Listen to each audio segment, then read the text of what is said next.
you guys got in the air? Well, basically, we took off from Smithfield and got our clearance from Fort Wayne International. Just began to level off for the flight when the engine started making some strange noises, and so looked down, and the RPM was beginning to go down. And at that time, it was just part of the training takes over.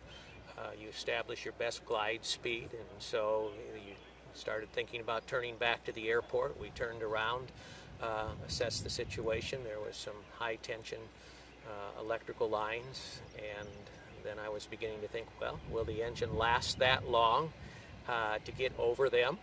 And all of a sudden it stopped. And at that point we realized we were not going to make it all the way back to the airport. So now it was just a question of picking the best field and preparing for, an off-airport landing. So turned off the gasoline, opened up the doors, put on the flaps, slowed the airplane down, and tried to assess what would be the best landing area. And that's where we ended. What went through your mind while you were up there? How long did you feel that, you may have had to actually make that decision?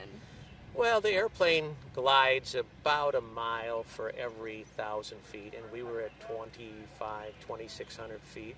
So we had a good 20 seconds maybe to be able to think that through.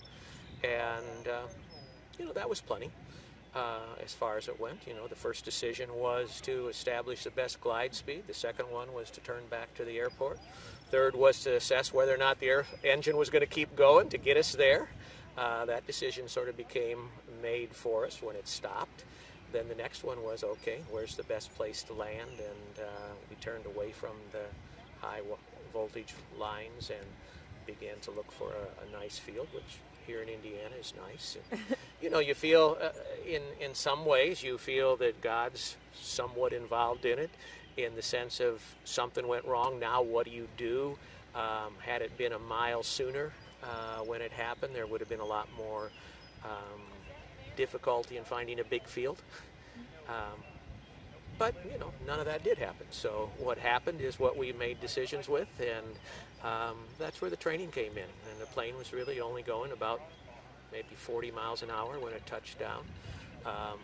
This field was fairly soft, and so as soon as the landing gear caught it, pretty much began to spin the airplane around, and those things were involved, but we weren't going very fast. And we got out of the airplane, and were fine, and called 911, and then called, I think I called the Fort Wayne Tower first, told them that we were fine, then called 911, and then the sheriff was already here. They responded fairly quick. And I guess finally, was there ever a moment up there that, you thought maybe the worst could happen, or did you feel like you had a pretty good handle on things? You said it was only going 40 miles an hour, when it did touch down. I don't think I did not think those things. I just thought through what I needed to do. I just thought through how I had been trained and what was important and what was the priorities that I had to, take care of.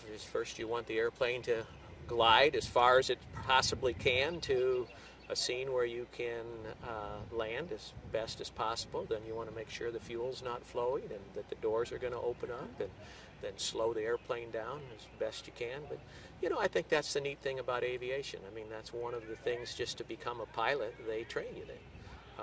We have all those as scenarios that we need to do in order to become pilots. Most of us don't get the opportunity to ever actually do it.